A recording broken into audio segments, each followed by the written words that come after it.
three questions here. Okay, go ahead. Blessing on tzitzit after I say netilat instead of al mitzvah. Okay.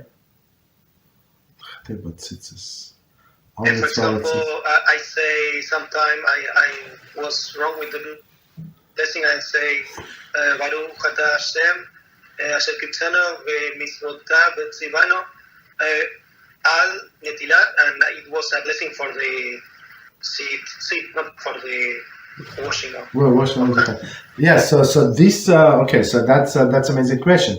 So person by mistake said the wrong blessing.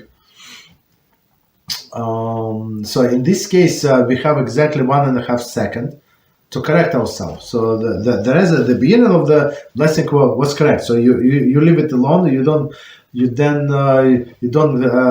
repeat, but you extend to the end whatever the correct blessing. And in this case, there is no problem. But if person did not say it in the next 1.5 seconds and realized 5 seconds later, so he must repeat the blessing. So that was an invalid blessing. It did not work. And we say Baruch Shem Kivot? Yes. I apologize. Yes. So we say Baruch Shem Kivot Malchus Olam Vayet, meaning that with that useless blessing, we brought the Hashem's name down. Like you utter in vain. So now you said, no, that's not what I mean. May his name be blessed forever and ever. So that's what I mean. I apologize, I made a mistake. But that's, yeah. And then you say correct blessing from the beginning. Correct, yes. And the next is it allowed to use the water heater on Shabbos if the regulator is deactivated and the water is only hot due to the pilot flame. Okay, so the problem. So okay, the problem is with the water heater is of course. So here's the situation. Step back, right? So we have a water heater. And we shut off the electricity or whatever, it's gas, electric, that doesn't matter. You shut off, it's not going to warm the water more, right? It's going to have the same temperature. The issue is not that it's going to warm this water. The problem is the new water. If I open the faucet, right, and I get some water from the water tank, so new fresh water is going to come from the street, into the system, and that water is going to cook, and that's the issue. The issue is cooking fresh water. But I heard in a meeting with our colleagues that the melacha of cooking is only when temperature of recoil is reached. But I didn't understand that part very well. No, it's Yatzel Lesbo when your hand recoils, yeah. So if you have some people have this water heaters on the roof, Israelis, right? Israel, or a place where it's hot, right? So if they shut off the water supply, there is no problem. They can use whatever they have in the tank. They can use that. There is no problem. But in our case, when you see you need something to push it into your faucet. If it's on the top of your roof, it's gravity. That's not an issue. But for example, my water heater is in the basement, like a main basement. So in order for me to get I live on the second floor, right? To get on the second floor this water, so it must be pushed from the system. So new water. So I open the faucet, the water comes out, right? But new and the space is generated in the water heater, and the new water comes from the city supply. So that water is going to cook. Yeah, cook. And what is if it is because I studied the system I have here, and the water, the fresh water that's cold, it never enter into contact with water above the recoil point. It's always warm. It's never reaching that point of cooking. Okay, so I mean, it's usually in water here. It's the water is very hot. It's very hot, so it would reach this point first of all, and second of all, we have a prohibition. So that there is a difference between Ashkenazic and Sephardic approaches. So according to Ashkenazic view, so you're not allowed to warm liquids. Period. Doesn't matter to what temperature, if it is below Yatzel Adesbo. According to Sephardic view, they would allow to warm liquids, but up to Yatzel Adesbo. I think. Actually, maybe not. Maybe they would allow even above Yatzel Adesbo. Maybe. Yeah, sorry, I was thinking in the Sephardic. Okay, so maybe they would allow, but Ashkenazi custom does not allow.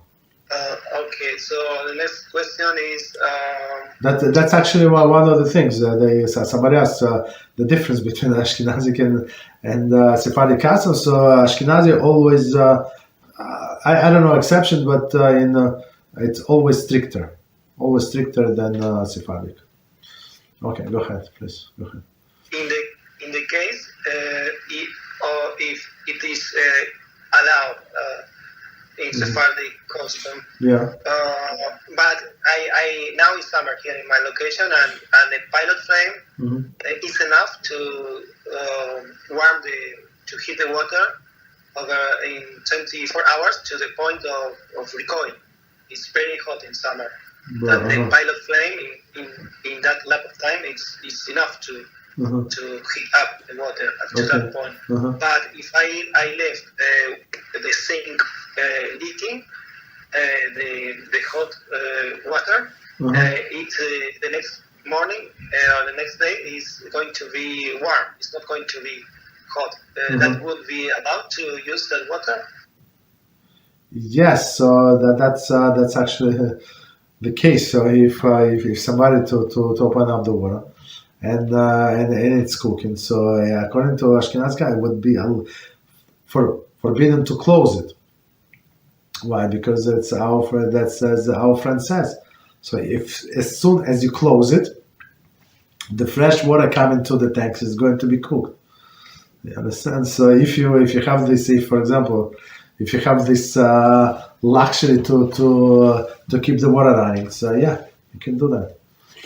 Or some people say that if you have main water heater for the whole building, you have 200 apartments. I'm just making up, right? Story, right? You have 200 apartments in the building or 100 apartments to the building, and there are only a few Jews, and you open this faucet with the hot water in a normal hour, right? Normal hour when people usually take a shower, brush their teeth, right? This thing. So it would be allowed because it's not. There's no guarantee that because of you or whatever you do, the water here went up, right? It's not because of course you just use the minimal amount of water. Most likely, the water is heated for other people.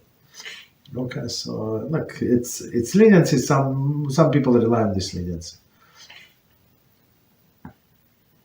And this is related to the next question that our friend asked the other day about washing our hair on Shabbat. I heard in the past that Rabbi Mizrahi Shlita said that Ashkenazim don't wash because fear of squeezing.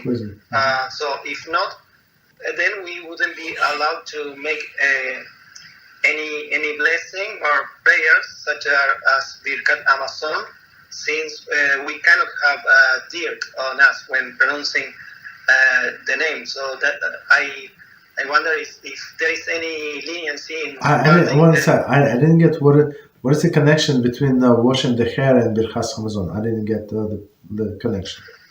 Because if we have the hair dirt, and we shouldn't be allowed. I think, I'm not sure. We shouldn't be allowed to pronounce Adon in the blessing.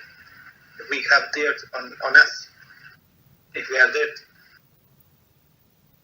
There's dirt. I didn't get. Wow. Why would somebody have a so person went to take a shower and then he would not be allowed to say Birchas Hamazon? Is it this story? Yes, it's because some long time ago, many months ago, somebody asked that if a mechanic with all stains of oil and all sorts of things is allowed to make blessing, the answer was it's not allowed to make blessings. It's very strange to me. Have to go back and check and ask what were the circumstances, because this dirt, this stain from oil, it's not filth. That's not what make a person impure, right? And I think sometimes if you cannot wash all the hands, there is no problem. It's not considered separation because it got absorbed in the skin. Actually, it's not the dirt that is forbidden. The forbidden dirt is like excrement or something. That's the thing is forbidden.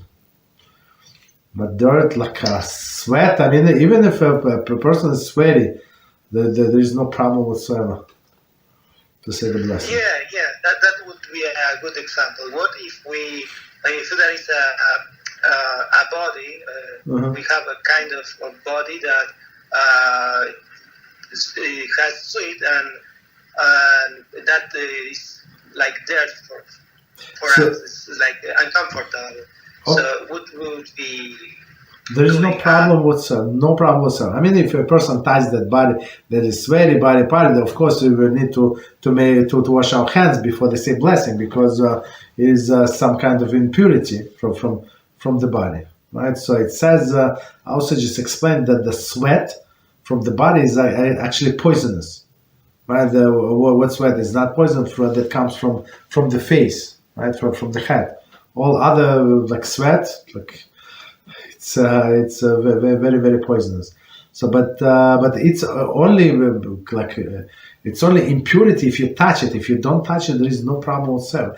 If somebody is for example, if he smells very bad to himself, the smell is very offensive, or somebody else cannot stand the smell. That's a different story. Yeah, you would need to distance from that person or something. But otherwise, there is no problem with the sweat. No problem whatsoever. So there is no permission to wash in any form ourselves from Shabbat. There is no need. There is no need to wash. Yeah.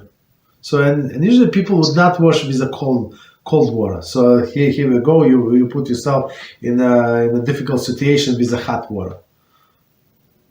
You understand? So for a baby, if you have prepare hot water, yeah, you can wash the baby because it's a need. But as we learned in we did not get to wash it in this book, right? We did not. We're going to get like in the middle of the book. So and washing the hair is not common need, common daily need for most of the people in the world. That they don't wash their hair every day. Face, yes. Hands, yes. Feet, some people, yeah, they will wash feet, but not the hair. So another situation would be a very, very, very hot and humid place in the world that it produces, makes body to produce many impurities. So in that case, I understand that there is no permission to wash ourselves on Shabbos. On Shabbat, so yeah, I mean, if for example, if somebody need sweat a lot and need to wash under pizza, that there is no problem. But completely take a shower, there is no permission, unless there is such a suffering and exceptional person, very very delicate, and this and that, only with cold water. But usually people would not wash with cold water. But in the case of the hair, there is no possibility. There's no such a need like for unless there is some like disease or some sickness and I don't know. That would be a different story. But otherwise for normal people like plus minus like even if somebody's discomfort, it's not allowed. Of course, people can go to the mikveh. People who goes to the mikveh regularly or on Shabbat, there is no problem. They can go to the mikveh, right? But they do not wash it. They just dip. That's a part of the ritual, and that's it. So in that case, I assume we wouldn't be allowed to get out, to go out from the house on Shabbat to meet anybody if they are going to cause discomfort to the other person. If with the smell or something? Yeah, because we are putting that hypothetical case of a very hot, humid place that make somebody produce many impurities. Okay, so don't I guess don't go. I mean, even if a person takes a shower or something, let's say like he goes outside, she goes outside, 15 minutes in a human place. I live in a human place, so like in the summer, so I know exactly what is it. Like sometimes where I live, it's 95% of humidity. Like forget about how hot it is. It is so humid. You go out, you wet. How you wet? Completely wet. But I mean, everybody's wet. It's not like end of the world. Okay. Then the final question is: are the mikveh of today still like the ones I saw in archaeology videos? That water is constantly flowing and renewing. Are the same today? No. The